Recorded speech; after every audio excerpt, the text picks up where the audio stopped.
Good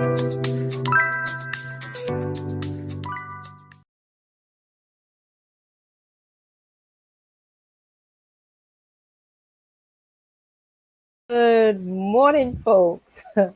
We keep forgetting the mic. Welcome to Keeping It Real with Marie and Lionel. We hope that you had a wonderful weekend. We're looking forward to a little bit of rain, but we don't want the rain to cause any havoc on the island again. We understand that there's a system that the Barbados Meteorological Service is continuing to monitor. They stated that it's an area of disturbed weather associated with an elongated area of low pressure. So, folks, continue to monitor what's going on the outside, and we hope that it just brings a bit of rain to cool us down because the temperatures have been very high.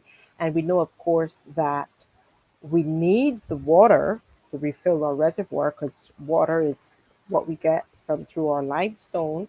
And of course, we know that we had some challenges last month with Hurricane Elsa. So we don't want that type of weather. We just want the rain, just the rain to help cool us down. And across the globe, they have been talking about the human effects of climate change with the fires and stuff they've been having on the West Coast in the US. Of course, we too affect the earth by things as exhaust from the cars, or dumping in terms of how we dispose of our garbage, different things of the like. So we know that it's a bit challenging. Um, we also recorded 9 cases yesterday with 101 in isolation. There's a big debate going on about vaccination. Of course, folks are querying if they should or shouldn't take the vaccine. There's a talk where some folks are saying that some governments are requesting that vaccines be mandated in the workplace. So I'm not sure why it is being placed in such a difficult format. I think across the globe, vaccination is required for many things. If I am subject to correction in terms of yellow fever vaccines, if persons need to travel to South America, especially, they need to acquire a yellow fever vaccine to travel to those areas. And that's a mandatory request by those countries. So the question is, this is thrown out to everyone. How long has vaccinations been around? What type of other vaccinations have been there? And is the reasoning behind not taking the vaccine based on the fact that the COVID 19 vaccine was prepared too quickly? Or is it that there's no trust in the medical fraternity in terms of how they're processing the vaccine? Or is it that folks are just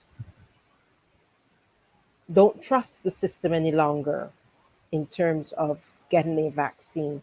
I'm trying to understand what's the difference between the COVID 19 vaccine, the flu vaccine, the HPV vaccine, the yellow fever vaccine, the MMR vaccine, the tetanus shot vaccine. Um, if anyone can allude, find someone who can join us on the show to explain the reasoning behind acquiring these vaccines from young, even up to this age, if they can explain the necessity of vaccinations, because a lot of persons are of the mind that they're not required. Um, if we really had to look at the Spanish flu, which is 100 years ago, the technology was not there to prepare a vaccine. It took them quite a while, and persons were still dying without the vaccine. The other thing that I think a lot of people may not understand, if you're not sure, is that they should talk with their doctor. Let the doctor be the individual to explain to them exactly, you know, the reasoning behind getting the vaccine, especially for those who have underlying issues, who may get COVID 19 and be placed on ventilators and may not survive. in comparison to those who have had the vaccine. And if they acquire the COVID 19, the length of time it would take them to recover in comparison to that individual who has not been vaccinated. So I think individuals need to talk with their personal doctors to have a better understanding of what the vaccine is for. Because for me, it's a bit tiring having individuals throwing negative and incorrect information that does not clarify or satisfy the reasoning behind the vaccine. And I think we've been living with vaccines for many, many, many years. And it's a bit difficult when folks are not understanding the necessity of being vaccination. It's detrimental in the long term. And it's about moving forward. It's not about taking away a person's choice. It's about the individual realizing that at this time, really and truly, we need to get back, you know, to this is not a normal. People talk about normalcy. This is not normal. For us to be backtracking all the time, it's not a normal aspect at all. So if we really sit down and think about how we are going to be affecting our family and our friends, we must realize the need to move forward. That's what we need to do. And on another note, we also want to advise the folks that this morning we were advertising a back to school drive, which is being put on by the Lions Club of Christchurch West. Those parents or guardians who have book bags, pencils, pens, rubbers, rulers, sharpeners, calculators, new uniforms, as well as old, well, not old, used uniforms in very good condition. They're welcoming those items this morning. You can drop them off at the Den, the Center for the Blind and Deaf, which is located in St. Paul's Avenue, Bayville, from 9 a.m. until 12 noon today, Monday, the 9th of August. I think it's a very good initiative, noting that a lot of families out there are having some challenges, and we know that we are our brothers and sisters' keepers. We definitely, definitely need to get out there and do what we can to help those families that are at a lesser disadvantage. And as I spoke about it earlier with the vaccine, if we're not doing what we're supposed to be doing, we can't go back and open up the island as we would like it to be. Tourism is our business. Unfortunately, it is taking a while to catch back up. And I think yesterday they mentioned that Atlantis Submarine is going to be opening up today, actually, with 82% of their staff being vaccinated, and regular testing policy has been implemented with mutual agreement by the staff who are not fully vaccinated. So, folks, realize what we need to do to move forward. These are the things we need to look at. It's not just about us, it's about a country, it's about our regional partners, it's about our international partners. If we want to move forward, we need to do the right thing. Nobody's forcing anybody to do anything, but we're asking you to really sit back and reflect on how you can help yourself and your family. We also want to give our condolences to the family of Rob Branker, who passed away, one of our leading legends within the cricketing fraternity, and we pray that his family finds solace as well. Today, we have a special guest with us who will be joining us, and his name is Christopher Hasani Roberts. And who is Christopher Hasani Roberts? Well, a young man from Canada with Barbadian lineage. And I'm not sure if some of you would remember, we had a relative of his on, which would be his sister, Amanda Roberts Grzelak. She was on with us a couple of weeks ago, and we wanted to reach out to him because he's doing something fantastic for a young man. And it's something that we have to highlight. And you know that we're always highlighting Barbadians on the show, as well as our Barbadian family overseas. So we want folks to get a little snippet of Christopher, and we're going to go through a little bit with regards to how it was for him growing up within a Barbadian background, and what is it like now in terms of him being a young man within the work field, and how he is contributing to his community. And I think that aspect of him, um, with, I think it's called Equality Task Force of Salesforce, he's going to be able to give us a little bit on that aspect. And without further ado, I think we have him here with us, and let's bring him in. Good morning. How Good are you morning. this morning, Chris? I'm doing great. How are you, Marie-Stella? Oh, it's nice and warm over here in Barbados. What's it like for you over there? It might be hotter here, to be honest. I mean, I think you've been to Canada in the summer. It's pretty humid, so it's brutal, definitely. So at least you could get two ice buckets. I don't know if you could go further north and get some and bring back where you are, but right now we can't get any ice buckets here. Oh, well, you know what? Where Brittany, my wife, is from, her family lives on one of the Great Lakes. So we're walking distance to the beach right now. Oh, People may not know there are beaches in Canada all over. yes, So yes. Yeah. um, just not ocean beaches, like beaches. So Um, very true. So very true. yeah, Yeah, I know. But in my visits to Canada, there's lots of water, and it's a nice way to cool off when it's necessary. yes, absolutely. So let's get a bit about you, Chris, so folks can understand. Because in highlighting our young individuals in on our show, we like to get a little tidbit about our guests. So, notably, you're a second generation Canadian with parents who are immigrants from Barbados.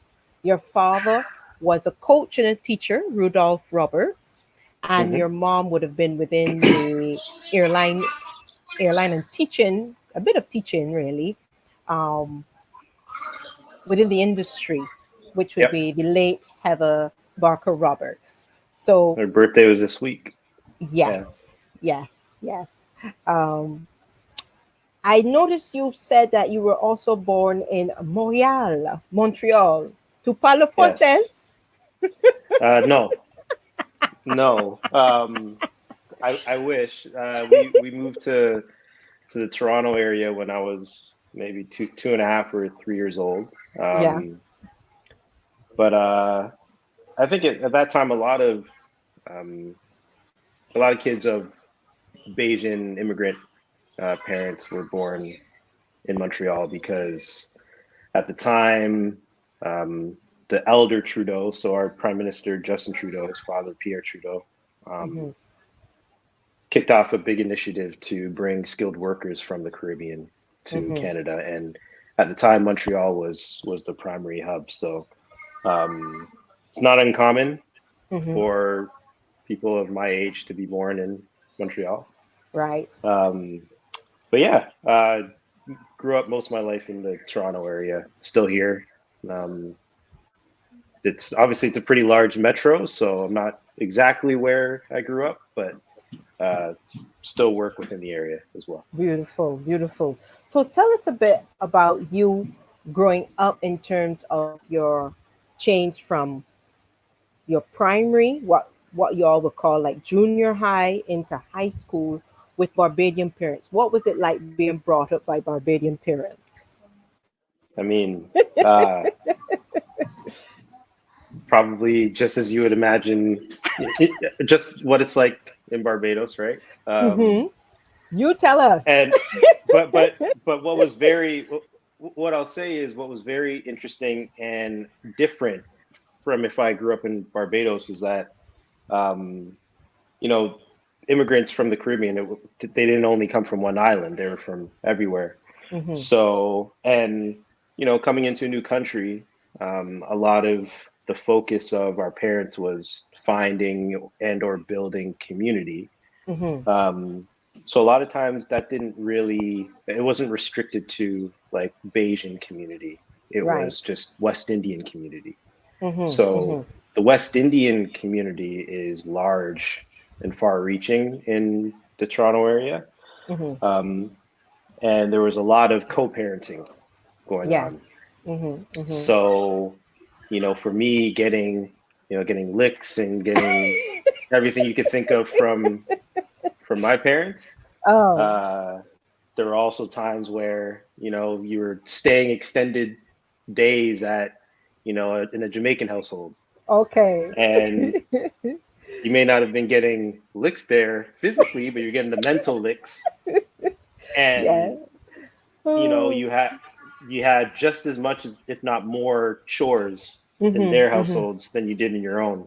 Right. Right. Um, so very, very traditional West Indian upbringing.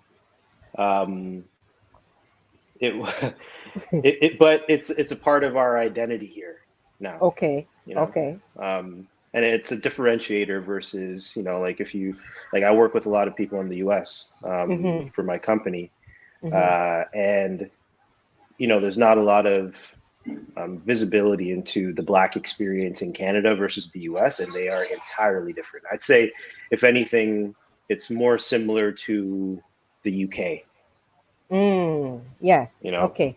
Mm-hmm. but Mm-hmm. because of locale, Mm-hmm. the world just kind of assumes that if you're Black in Canada, you're like African American, and Oh, it's very yeah. different. Very, very different. That's understandable. So, while being raised by Barbadians, you also was afforded what they would say here in Barbados a very good education or education. Hmm. And with the grounding of Barbadian parents as well as the rest of the community being mixed, that Hmm. grounding would have helped you to propel yourself to where you are today. Did you have any challenges while you were going to school in a mixed community? Why I say that is because of something I realized in terms of what you were doing for yourself within your working experience. Hmm. We're to the point where, as a West Indian child, not West Indian fully, but West Hmm. Indian background, going to school, quote unquote, within a white community. Yep. Did you find any difference while you were there going from your primary into your tertiary level of school? Absolutely. And the one, even clarification I'll make, it's just interesting considering the Toronto and the melting pot that it Mm-hmm. is. Mm-hmm. Mm-hmm. But yes, like growing up, my the demographics of students in like primary, middle school, elementary, middle school, Mm-hmm. was Mm-hmm. mixed, but still majority Caucasian, Right. majority white. Mm-hmm. But by the time I got into high school, um, the majority population was actually, I would say, like South Asian and like Chinese. Mm-hmm. Mm-hmm. But Black and white were actually the minority in my area. Right. Right. Um, so there was a lot of the uh, repercussions of the like model minority myth Mm-hmm. Mm-hmm. that became present. Right. You had the society really treated Black kids as the lowest of the low. The Mm. only the only demographic they would treat lower than us were indigenous population And they were from of Canada. Canada. And they're from Yeah, Canada. Yeah. Yeah. they're the actual Canadians, Right. right? Um, so that's a whole nother. We'd have to book another session to talk about that. Um, but so what would happen a lot, especially like kids are getting older, they're more aware, more intelligent. Mhm. Mhm. Mhm. They start to compete more. Um, I'd say like my experience isn't dissimilar from anyone else of my skin color, but I'd say that I experienced racism and prejudice at every institutional and personal level you could think of. Mhm. So Mhm. at the like institutional level, being constantly second guessed, constantly we have a big problem in the Toronto school boards with punishment in school Mm, for Black mm-hmm, kids, mm, and disproportionate punishment, for mm-hmm, example. mm-hmm, mm-hmm. Um, I wasn't insulated from that whatsoever. Wow. Um, and my mom and dad had to get involved a number of times. I can I wasn't a imagine. bad kid, No, like I know, I know.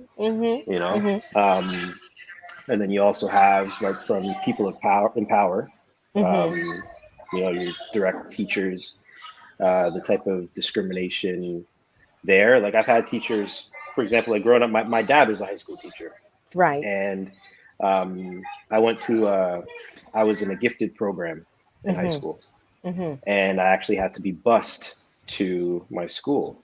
mm, But then as I got a little bit older, I would start just driving to school with my dad.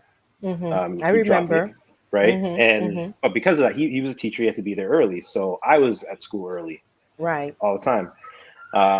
And I remember one time I was like completing an assignment that I was late on in the locker bay, and my teacher walked by like for that particular class, and he recognized the assignment, and I was almost done. And he like totally ripped me up and said that he wouldn't accept my assignment, What? and I was like, your class isn't until the afternoon. Like I'm going to Mm, finish it. right. Um, but he refused. Like it was that kind of discrimination that like in micro levels that just happened Mm, very frequently. Even, and I'd say like it wasn't restricted to non-Black teachers. Like it's funny, like the group of Black kids in the school, we were just talking about it the other day because we're mm-hmm, still connected, but mm-hmm. our like lone Black teacher, she was exceptionally hard on us. Wow. And like it's one thing to be tough, like for a particular Mm-hmm. reason, but she was just bad. But she thought that she was doing us a favor. And to this day, like she's still connected with some of those students, and she just like Mm-hmm. openly talks about like all the good that she did for us Black kids. And like no one has the heart to tell her like, no, you didn't add any value for us. Like you just made our lives hell for no reason while you were great with everyone else.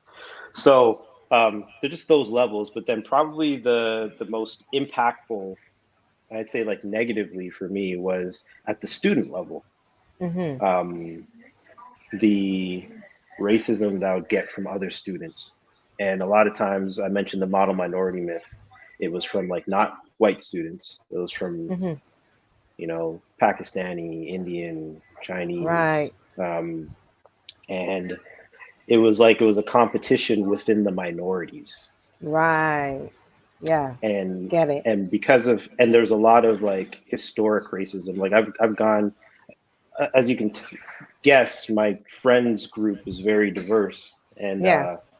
it's been multiple times where I've gone to the homes of like Chinese or Japanese Mm-hmm. kids, Because you've got some and Indian friends as well, Pakistanis, I think. Indian, Yeah, yeah, you've all got a over, whole all over. of multicultural of friends, which we met on Yeah, several occasions.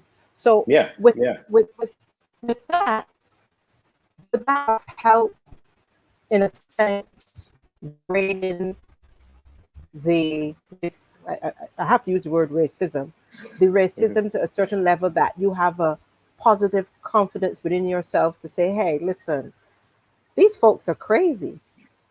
I'm a Hmm. kid, they're kids, and we don't see color.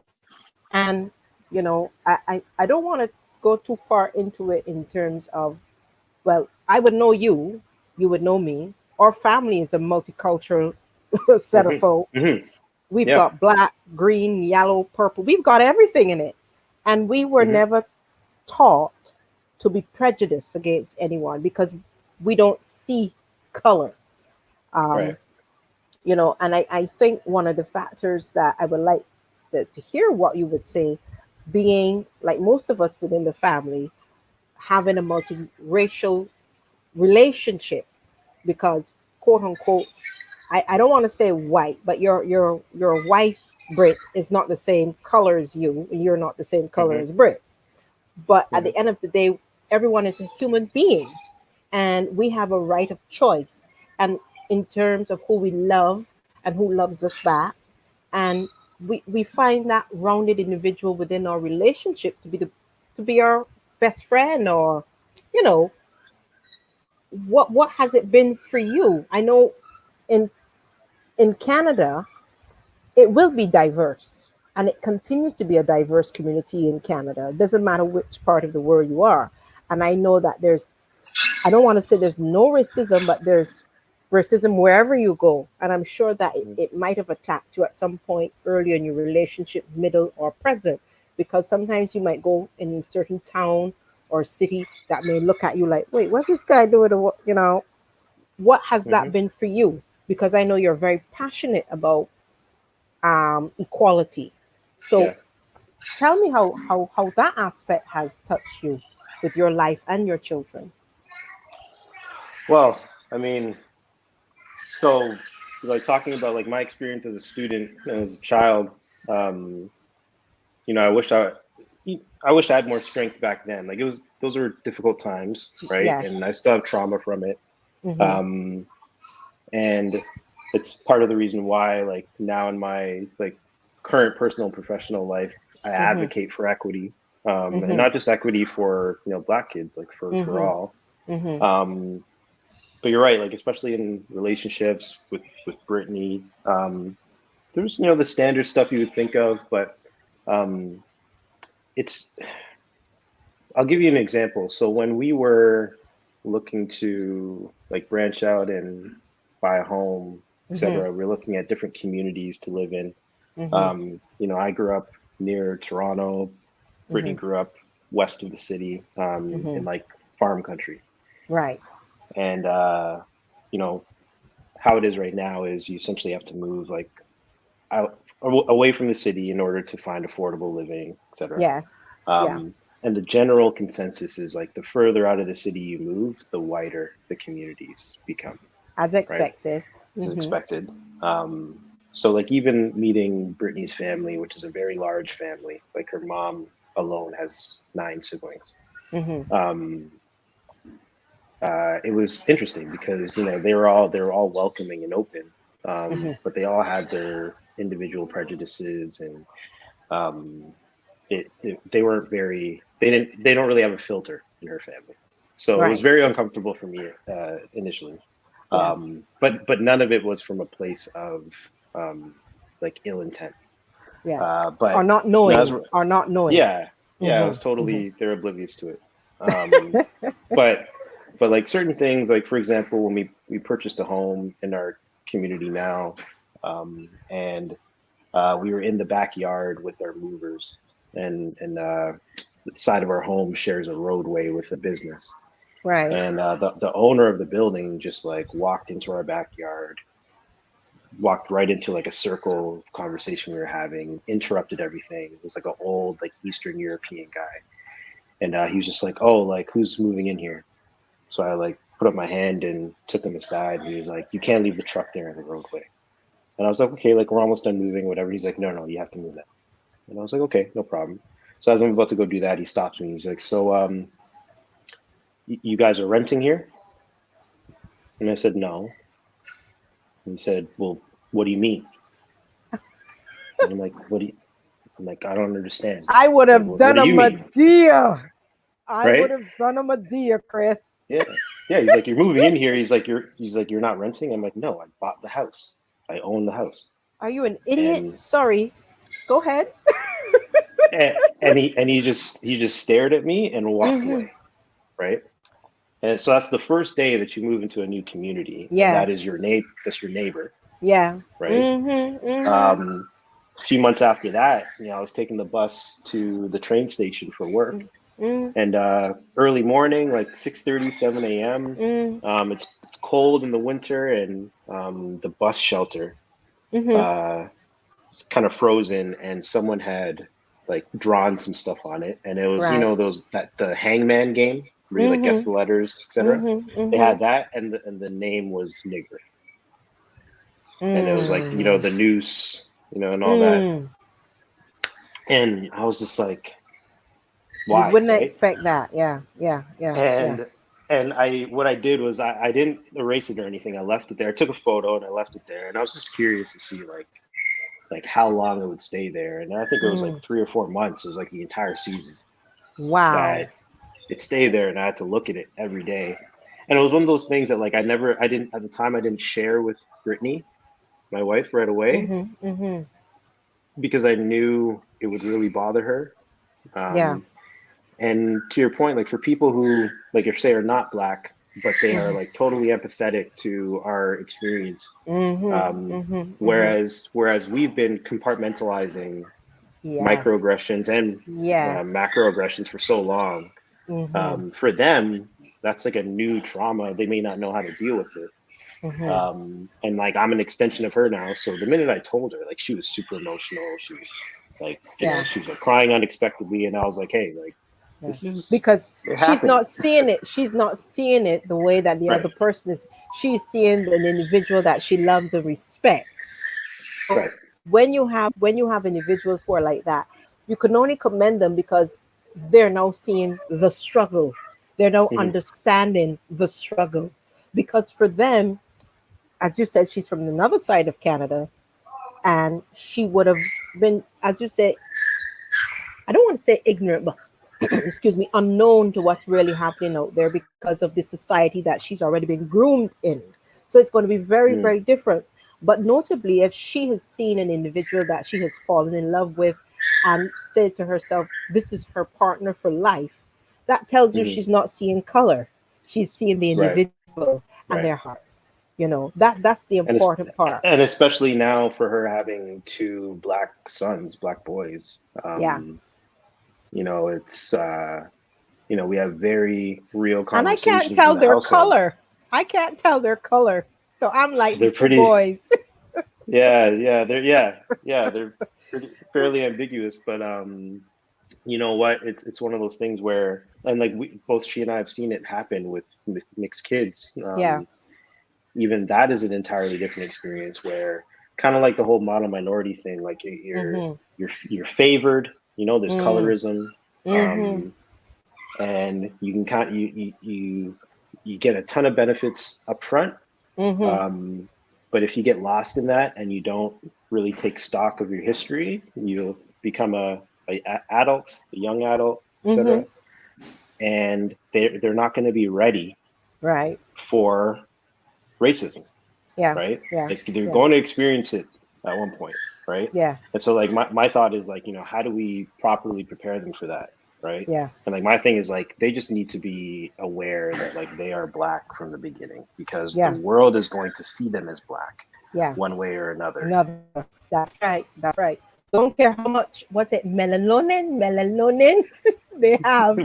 Yeah. They're going to be seen as blacks. And I know your sister will have a difficult task on her hand as well, Amanda, because it's this They look like this brothers. They're yeah, Jaden and Ethan look so much alike. And I continue to pray because for me I think it's a little bit more, it might not sound from my perspective as a positive view, but you have the mechanisms there a little bit more than what we have here, because here racism is still closeted, even though mhm, it's now being brought to light here on the island.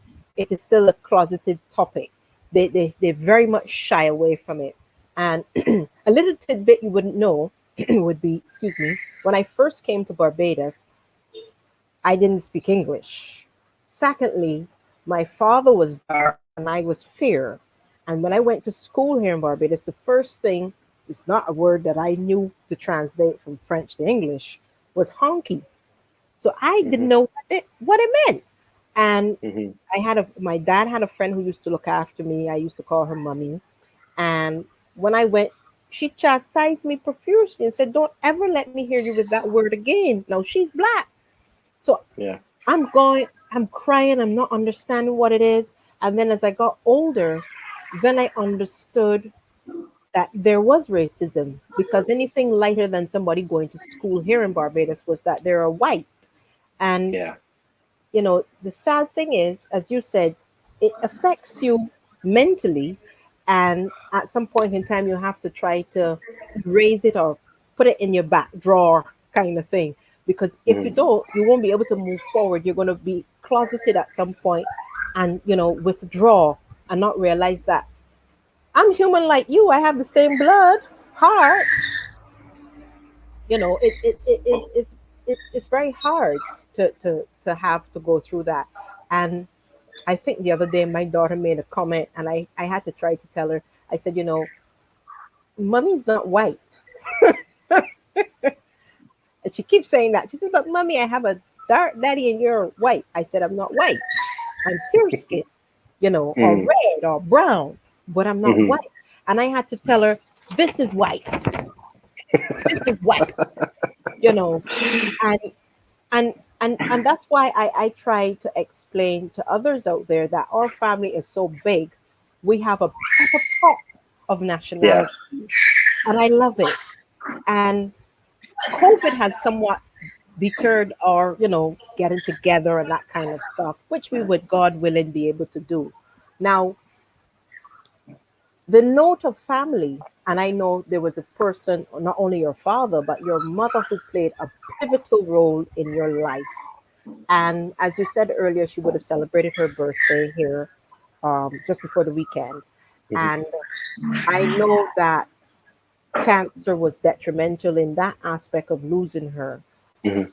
Um, a snippet of your experience, what would you say was your relationship in a short form of your experience, and to the end, what would you highlight to say your mom was the best, even though at that point, because I remember when you got married, you even had it virtual for her, Yeah. and that really Well, warmed my heart. because she was supposed to be Yeah, in well enough Barbados to to come. travel. Yeah, a Um, little bit on that. What would you like to say on that note? well, I don't know. It's interesting. Like with my mom, I mentioned community earlier. Yes, Um, she had so everybody at her house. right, right. So it was a different experience for both my parents. Like in that my dad, he moved to Canada and had like one of his brothers, one of his sisters, right? A lot of family here that was familiar to him, etc. Um, and even just like traditionally, like where he was working and going to play cricket on the weekends, Hmm. etc. Like mom was home with us more Hmm. often. Right. Um, but she was essentially alone, right? Hmm. Like, Hmm. and so growing up, she had to create her own community here. So a lot of that came from like work, from church mostly, um, and her network just was Large. extreme. Yeah, Yes. extreme. And like I still get people reaching out that I've never met before, Yeah. and Hmm. it's not that they're like an acquaintance. I've never met them before, but they're like, oh, your mother was like the most important person to me, Yeah. Yes. right? So that's the one thing I'll say about her is like the impact she had on the people she touched was Hmm. unmatched. Yeah. I don't know what it was, just totally Hmm. unmatched. Hmm. Hmm. However, it also was a gift and a curse, in that she put so much of herself into other people and not enough into her own body. Yes. Yeah. Um, and that's one of the things that I really it pains me the most remembering her is just some of the difficulties that she had in life, Hmm. and where I'm at now and like where my family is at now, she was still around.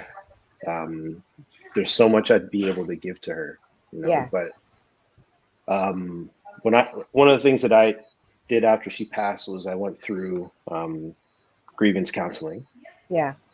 um, and anger management. Uh, and a lot of the anger was at myself, thinking that like I didn't do enough for her Yeah. as a Hmm. son. Hmm. Hmm. So a lot of the work with my counselor and therapist at the time was just Hmm. really, um, you know, reaching that realization that I was a Yeah. great son, that she Yes. was happy, that she was proud, right? Excellent. Um, Excellent. so it took a while to really come to terms with that. Yeah. Um, but today, definitely, I wish she was here to see her grandkids. Yes. Yes. Um, and I've been, Jalen's a little bit older now. He understands a bit more. I've like introduced the concept of like he had a grandmother and Yes. she got sick. She's no longer Yeah. here. Hmm. Um, but instead of being sad about it, I'm trying to be happy about the opportunity to share her history, Yeah. and talk about her Definitely. more. She was a So yeah, person, and I remember absolutely. her as a kid. One of the things that I would always remember about Heather was, and she would be Auntie Heather for me. She, as you said, she accepted any and everyone. And if I remember, I have to look for the picture. There's a picture of her with my mom in Paris with me as a little Oh, girl. And she was always the type of person, I'm sure you know this, she always embraced everyone. It didn't matter who the hell they were. She was hmm, always embracing everyone. And hmm, when I look back at those things, she was a phenomenal individual. And I have always heard people say that there was nobody like Heather Barker. yeah, And for us who would have grown up with her, we know that. Nobody has to tell us that. And she is and was still phenomenal before and after. And we want to give God thanks for having her here with us and hmm, having you and Amanda, you know, so that we would be able absolutely. to have that close knit family experience for the little ones behind. And we'll be happy to share with them. It's not that the person has gone indefinitely, they've gone in body, but they're still with Hmm. us in spirit. Still with us in spirit. That's right. Yeah. That's right. Hmm. Now, I just want to touch on something, having run through all of that. And I find commendations for you with something called Salesforce. If you can tell us a little bit about that and then go into, I see here that you also serve on the Racial Justice and Equality Task Force and Hmm. you play a pivotal role within the community. So you actually are emulating a bit of your mom, where you Yeah. deal with the Toronto Boys and Girls Club. So tell us a bit about that. I'm very proud of you on that aspect. Yeah. So thank you. So Salesforce is the company that I work for. It's a um, global publicly traded company. It's one of the largest software companies in the world. Hmm. Um, and it's based in San Francisco. But Salesforce Canada is headquartered in Toronto, so I Hmm. work out of that office. Hmm. I've been at Salesforce for 7 years. Hmm. Um, I work in sales. I sell marketing technology to Right. businesses. Hmm. Um, but Salesforce is a company. It's very unique. It has a set of core values that we all follow, and one of those values is equality. Hmm. And it's been an area within business that the company has led from the front. Um, I think in the past year, with the pandemic and then the racial justice movement, you saw a lot of corporations moving towards highlighting, their commitment to. There's me. um, Hmm. Highlighting their commitment to racial justice and diversity, equality, inclusion, equity. Salesforce has been focused on that for a number of years. Hmm. We're unique in that we actually have a dedicated office of equality. It's a department at our company, Hmm. Hmm. just like sales or marketing, customer service. Right. With the chief executive, we have a chief equality officer, Hmm. Hmm. and with that. There are a few different measures we have in place to affect change, both Mm-hmm. internally at the company and in the communities that we serve. Mm-hmm. One of those is internally, we have a concept of equality groups, or historically they're known as employee resource groups. So Mm-hmm. they're Mm-hmm. typically employee run groups focused on like a minority population. Mm-hmm. So we have a number of different equality groups. One of those is a equality group for Black employees. Mm-hmm. Um, it's called Bold Force. Bold stands for the Black Organization for Leadership and Development. Mm. And globally, there are over 7,500 members and allies at the company that identify within Bold Force. Um, so about 3 years ago, I had the opportunity to help to start the Canadian hub of Bold Force. And initially, it actually was just Toronto, and it was actually called Carib Force at first, simply because, like I mentioned earlier, the diaspora of Black people in Toronto is generally West Indian. We have Africans, etc., too, but heavily West Indian. Um, and that very quickly um, grew to be representative of the Black experience across Canada. Mm-hmm. And in the pandemic, and with the publicity of the police brutality in the U.S., Yeah. etc., Yeah. um, everything came to the forefront. And where I was able to step in and take a leadership role was, um, we had there was a lot of, I guess the term would be racial gaslighting happening in Canada, Mm-hmm. Mm-hmm. um, where it's very easy to point the finger at the U.S. Mm-hmm. and Mm-hmm. say that, oh, the U.S. is so bad, like we're lucky to be here in Canada. Right. And what's funny about that every time is that it is never Black people saying we're lucky to be here, right? It's non-Black people thinking that they can speak on behalf of minorities Mm-hmm. to say that racism somehow like doesn't exist in Canada, which is like the furthest thing from the truth you can That's think of. right. Mm-hmm. Mm-hmm. And what I always reference is like racism. Like we the company I work for is a technology company. Like we've been recognized as the like innovator of the decade formally, Right. right? And like Wonderful. yeah, and like our company, like we're a disruptor and we're constantly changing what can be done in the industry. Mm-hmm. But I also refer to racism in the same way. So like Right. racism is an extreme innovator. Like racism, you even think about like apartheid in South Africa and Mm-hmm. how like that was a planned movement where they actively researched, literally physically traveled to other countries where they Mm-hmm. had slavery and racism, and Mm-hmm. it was like it was a field of study, right? Mm. And brought back learnings to uh, to basically create the optimal environment Yeah. for segregation and racism. But Mm. where we see it today, the general public may not see what's happening to minorities regularly, Yeah. but that's That's because so it's true. systemic. That's It's so, it's oh, that's a big word, it's Christopher. That is such a big word, systemic. A lot of people do not understand systemic racism. mhm, And I mhm, think that you've hit the nail on the head using that word. And it, it, it it's non-existent, as you said, because they've got gradings of different racism. And that particular one, a lot of people don't understand it.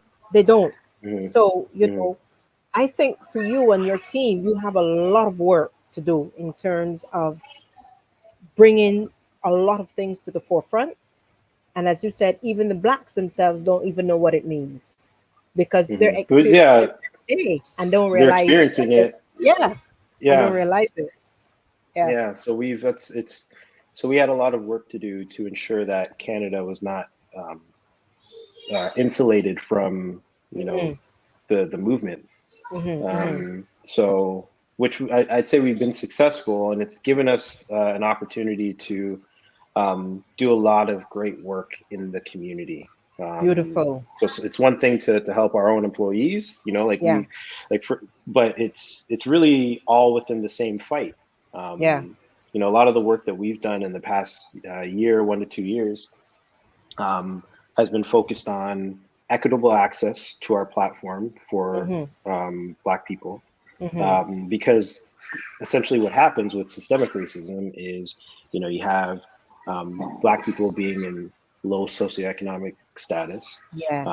They do Yes. not have the same access to technology and opportunity as the majority. Correct.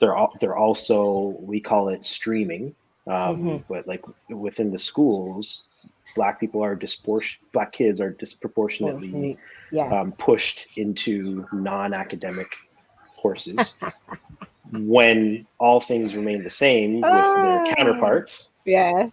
right? And that was even Mm-hmm. done to me. My Yep.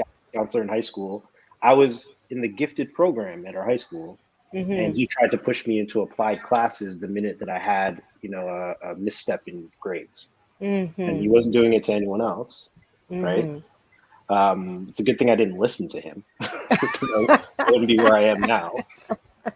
So he really did nothing for me. Yeah. But because of that, you know, Black kids are not given the opportunity to even really know that you can have these types of jobs, say in technology. Yeah. Um, but then what was happening, um, kind of subliminally, was that when it came to recruitment, um, Black people were doing the work, like myself. Like I wasn't Mm-hmm. in technology before I joined Salesforce. I Mm-hmm. was in rental car. I worked at Enterprise Rent a Car for Mm-hmm. 5 years. Mm-hmm. And actually, it was my mother getting sick that gave me the opportunity to take, a leave of absence from my job to help Mm-hmm. to take care of her, Yes. but also gave me an opportunity to take stock of where I was in my career. And I Mm-hmm. figured that I wanted to get into something to do with technology.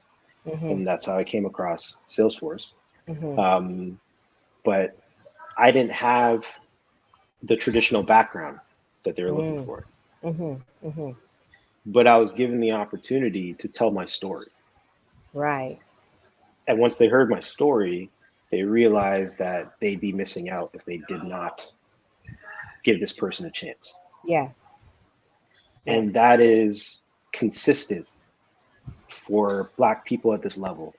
Mm-hmm. And what I've been kind of shouting from the mountaintop is, if you're a hiring manager at a technology company and a Black person has done the work to get to you, Mm-hmm.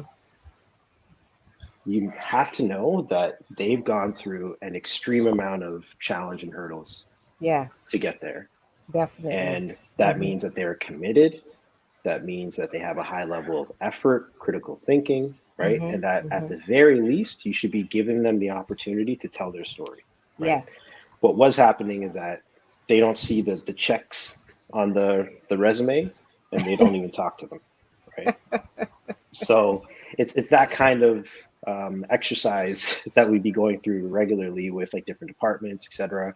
And then Mm-hmm. on the flip side, trying to educate the Black community at large about like, Mm-hmm. hey, like you may not have this kind of experience, but like there are some things that you could do right now that's going to make you Mm-hmm. more attractive Mm-hmm. and give you Mm-hmm. a higher chance of getting an initial interview, right? Yeah.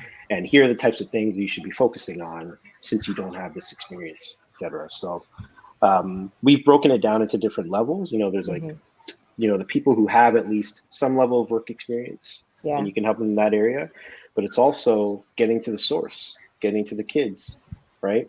Yeah. And so to your point, like working with like our Boys and Girls Clubs, for example, or just other organizations, nonprofits, generally led by Black people focused on providing equitable access to technology and learning, et cetera. Mm-hmm. Um, it is an extreme focus of mine and the people that I work with. Um, and it's something that we do on our own time, right? Mm. It's not our job. Okay. And that's one of the biggest challenges is that we're trying to balance, providing for our families, etc., Mm-hmm. completing our tasks, and at the same time, the responsibility Mm-hmm. that we've taken on. Um, Honestly, I think organizations haven't quite figured out how to properly support the Black community and Black employees who are doing this kind of work, because Right. it's daunting, the amount of Mm-hmm. work that goes into this, and it's something that you can't just take a break, right? Right. Right. You mentioned earlier, like, the people of the majority that haven't gone through that experience, when the going gets tough, they can Mm-hmm. just step away, Yeah. right? Definitely. We don't Definitely. have that luxury, No. you No. know. And it just to confirm, it says marketing committee of the BGC Toronto Kiwanis. You're part of the Kiwanis. Yeah, so, yeah, that's one organization that I help I'm a personally. lion, and I'm a lion. You look here, I'm Right. a lion. We serve, Exactly. Exactly. Exactly. so we're But doing it's the one same thing. same thing, and it's one of many. There are a lot of organizations I work with. Even like I'm on parental leave this month, but one of the last tasks that I completed was nominating two local organizations for funding from our Mhm. company. You Right. know, um, Wonderful. so it's nonstop, but it's very fulfilling, and it's pretty amazing to see the fruits of that labor. Amen. Like, and Amen. like I went from, I've been at the company for 7 years, and had referred a ton of people for jobs, and none of them had ever gotten hired. Most of them never even got interviews. And just from the work that we've been doing, and the reach that we had in the past year, I think I've had 7 people get hired that I've referred. You Beautiful. know, Clap for and a lot that. of times, and a lot of times it's like, people that you kind of lose touch with, like they connected with you 2 3 years ago, but they keep Yeah. following you on LinkedIn, etc., and they keep at it. Yeah. And all of a sudden I see them like in our internal chat, and I'm like, Hmm. oh, hey, right, like, you made it. And Yeah. so that's definitely, the big benefit, and what makes me happy to see at the end of the day. Beautiful, Chris. I am so happy to hear all of the work that you're doing within the community. And you're not just doing it from afar, you're doing it from within, right here. And it shows, and it has emulated the fact that your parents, especially your mom, has grounded something and she's passed on something to you that you never expected to continue to serve and give within the community, no matter who you are. The passion that you have in showing the extent of the work that you're willing to do and how far you're willing to reach to make and get to that goal shows that you know what it's all about: service as well as giving back to your community.